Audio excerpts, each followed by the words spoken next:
Bismillahirrahmanirrahim. Assalamualaikum warahmatullahi wabarakatuh.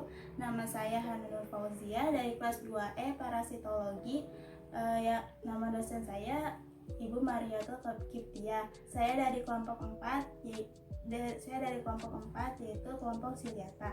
Saya di sini ingin mempresentasikan tentang kelompok protozoa yaitu Ciliata.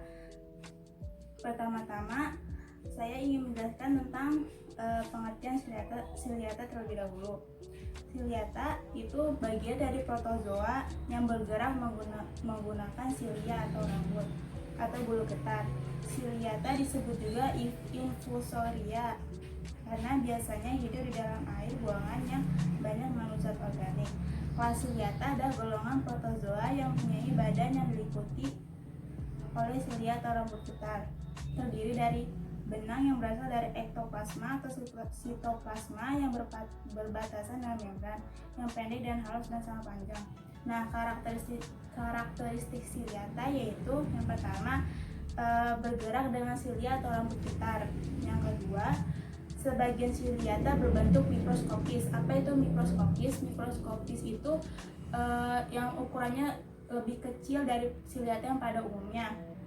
Tetapi spesies yang terbesar itu berukuran 3 mm sehingga dapat dilihat dengan mata telanjang. Nah, yang ketiga itu bentuk tubuhnya tetap dan tidak berubah-ubah. Bentuknya itu bisa menyerupai bulat, oval, trompet dan seperti sandal gitu. Nah, yang selanjutnya ada contoh Ciliata. Yang pertama contoh Ciliata itu ada Parasemium. Ciri-cirinya itu ujung depan tubuhnya tumpul, sedangkan belakangnya meruncing hingga bentuknya seperti sandal atau sepatu.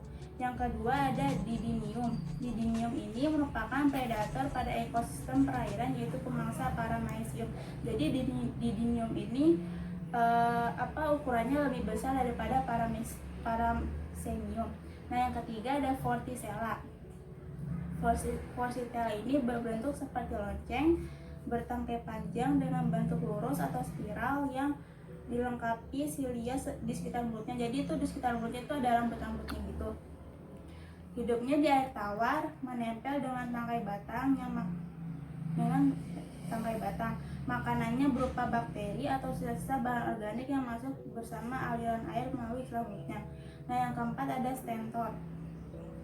Bentuknya seperti trompet dan menetap di air tawar yang tergenang atau mengalir.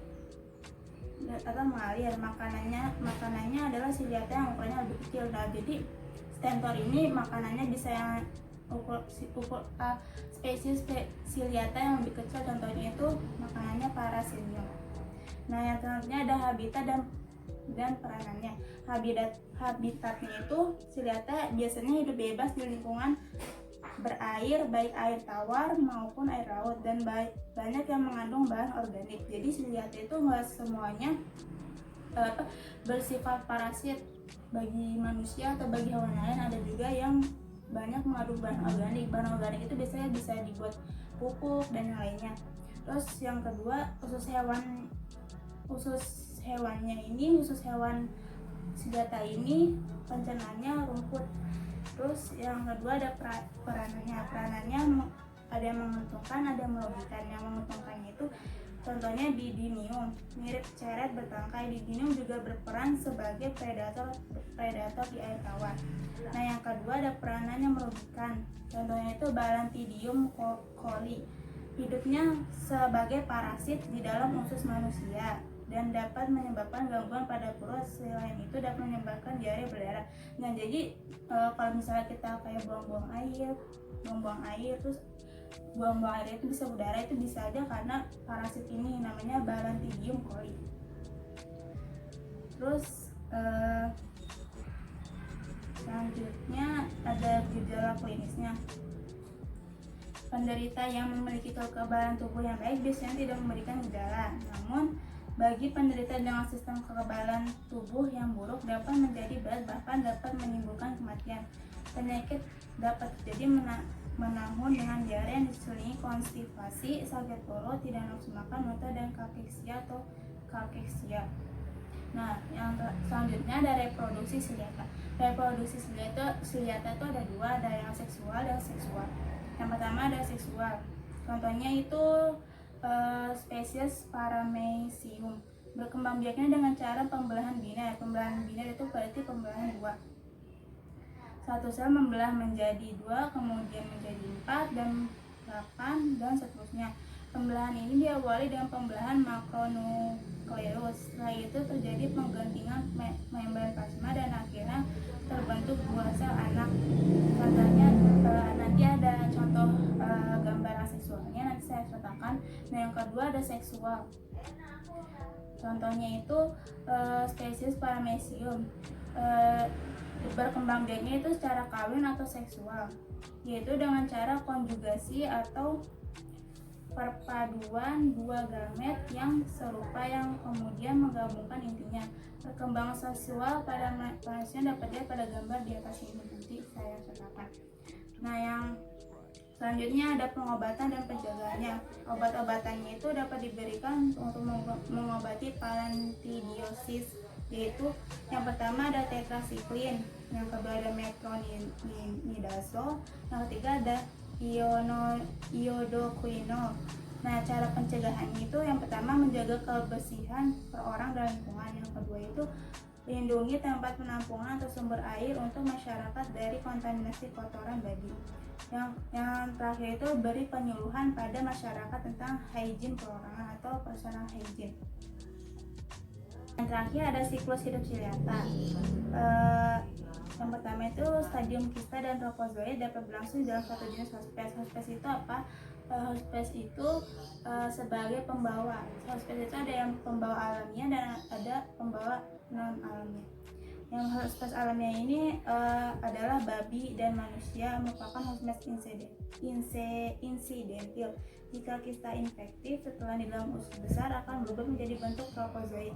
Di lumen usus atau dalam submukosa usus, tropozoid tumbuh dan memperbanyak diri. Jadi pas dilihatannya tuh udah di dalam usus, dia bisa memperbanyak diri atau multiplikasi.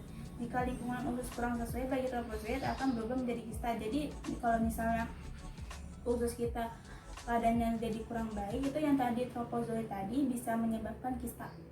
Nah, selanjutnya ada stadium kista parasit yang bertanggung jawab dalam proses penularan atau barantidiosis.